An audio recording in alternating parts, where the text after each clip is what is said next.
Before I even start the deep dive, I just want to say that I may have talked a little bit about my perspective on food delivery apps and how I wish that people cooked more. And I think that it's important to maybe preface what I'm about to talk about with a message about the reason why I think that way. So I actually am like everybody, including you, Lucian. I love a food delivery app and I love food delivery, and quick food is great. But I think that we lose connection with our food and what we eat and what we put into our bodies by doing that. And that's influenced by my involvement in the Saudi Culinary Academy called Zadk. And that's what I'm going to have my deep dive on today. So I've been involved with Zadk and the founder, Rania Moualla, who is the chairman and a philanthropist, an incredible human, since the beginning. And Rania's a visionary, and she had a vision for this culinary academy. I mean, first of all, she can make amazing food. And this whole academy was kind of envisioned and drawn up after she traveled to Brazil during the Olympics to help use food that wasn't being consumed, that was being prepared in these massive amounts for catering for people that were there, and recook it, prepare it in innovative ways. So she worked with a chef that was in Brazil in his kitchen doing that and packaging the meals and distributing that food to people who couldn't afford to eat or couldn't afford to buy meals. So it was a really incredible initiative. She was there with her daughter Lina, who is also a friend and former student of mine. So Zadk, the Culinary Academy, on May 21st hosted their annual graduation ceremony under the patronage of the Deputy Governor of the Eastern Province, Prince Saud bin Bandar Al Saud. The first cohort of students graduated in 2022, and there were 18 students. And in this graduation ceremony, they celebrated the fourth and fifth cohorts.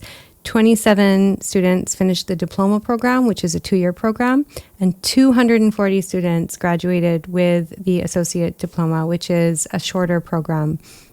They all signed employment contracts and are headed into the labor market ahead of the graduation ceremony. The 10th cohort is now enrolled, and 150 students are now enrolled in the academy as we speak. And in August, 56 new students are coming, and they're on a scholarship from the Giga Project NEOM. And one of the reasons that this is very exciting is because about 50% of the academy students are coming into the academy from the Eastern Province, but now the number of students are being sponsored by some of these big projects, which means that they're getting the training in this boutique, homegrown Saudi Culinary Academy and learning the skills and curriculum that has really been tailored to the local kind of market, with the idea and the image that the local market will include people from all over the world coming to Saudi Arabia as tourists and as business people to experience Saudi culture. And, Rania is the first person to tell you that the best way to experience culture is through food and through sharing meals together. So everybody at Zadk is actively exploring Saudi cuisine, merging medleys of kind of traditional Saudi flavors. They'll bring in their family recipes and mix them. So there's a lot of space for innovation within the kitchen, but they're also being trained on global world-class skills in the culinary world. So they have a partnership with the Swiss Culinary Academy. And that's kind of, again, how the Foundation Academy was laid. It was done with international standards. Chefs learn European cuisine, European pastry, and all of that. But then the most exciting part actually is the Saudi-centric curriculum.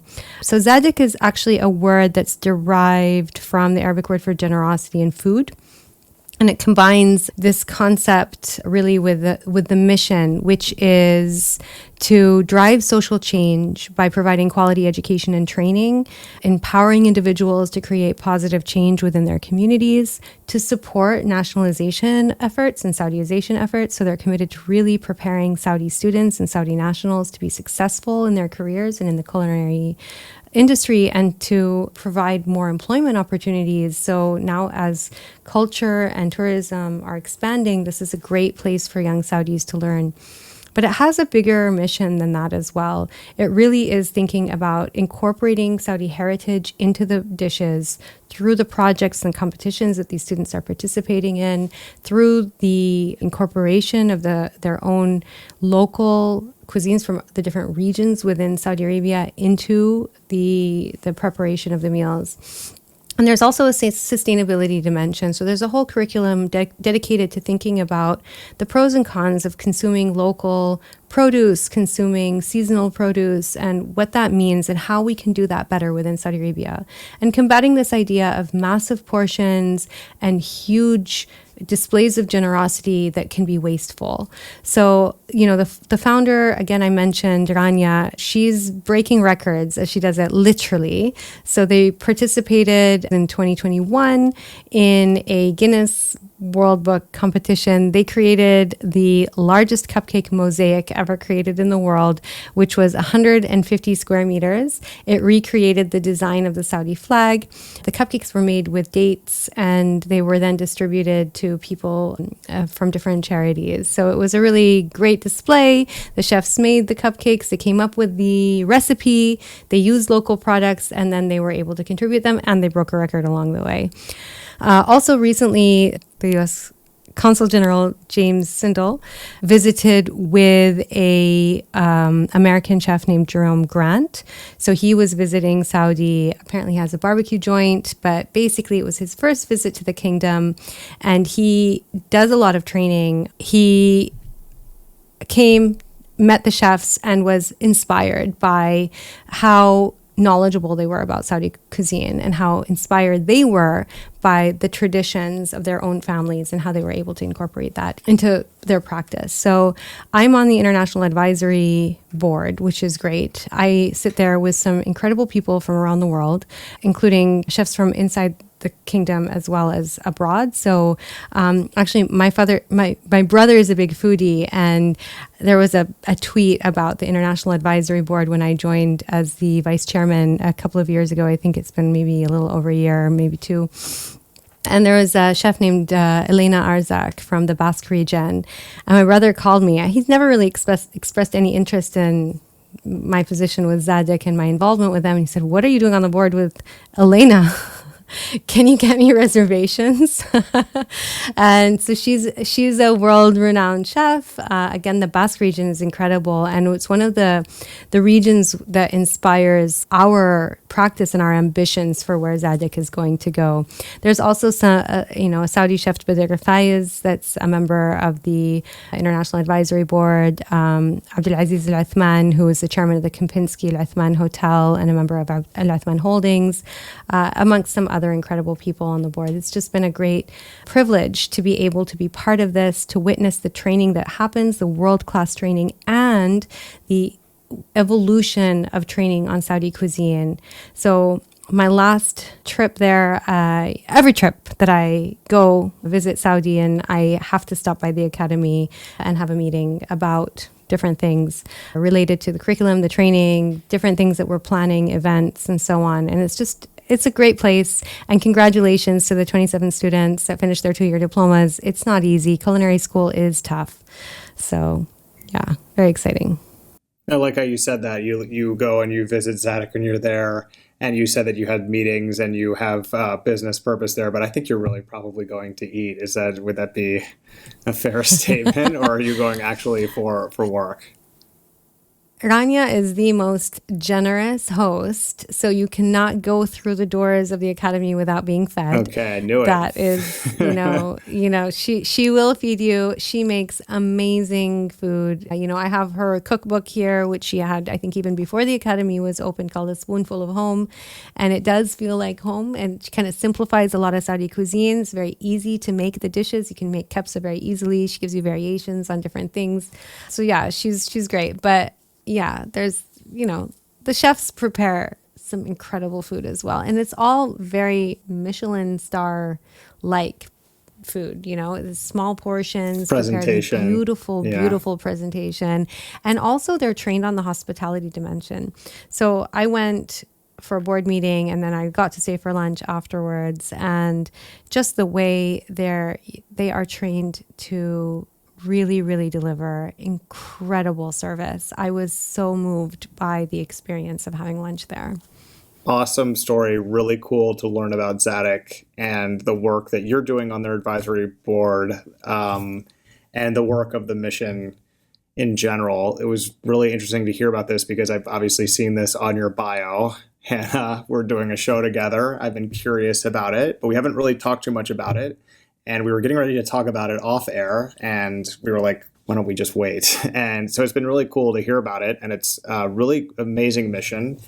And I think just if I could add just a couple things. One is, I had food delivery tonight. I've had food delivery a lot here. I've been here for 3 weeks without my family. So it's kind of been, if I'm not out at a work dinner or at the best restaurant in all of Riyadh, in my opinion, called Blue Garden, where I eat 5 times a week, I usually get food delivery. And, you're right in that it's like you're getting this food delivered to you and it's really convenient and wonderful, but you're losing your association with the food itself and with the preparation and the kind of love that goes into it. The second thing that I want to mention is that one thing that was very important to me growing up and in my family was that no matter how busy we were, we always sat down and had dinner together. And meals are and were, for us and for everybody pretty much, a way to connect with other people, a way to connect with the food we're eating and where the food is from, but then really get to know other people and get to know other cultures and, reconnect with your family. You don't have to be with new people to discover things about people you know and love. And so food has that amazing ability to be a vehicle for that in our lives. And so as much as I love having sushi delivered to my hotel door in 18 minutes, that is delicious. Usually when I'm eating food delivery from food delivery app, it's alone in a room. And it's, that's not really how food is meant to be eaten and enjoyed.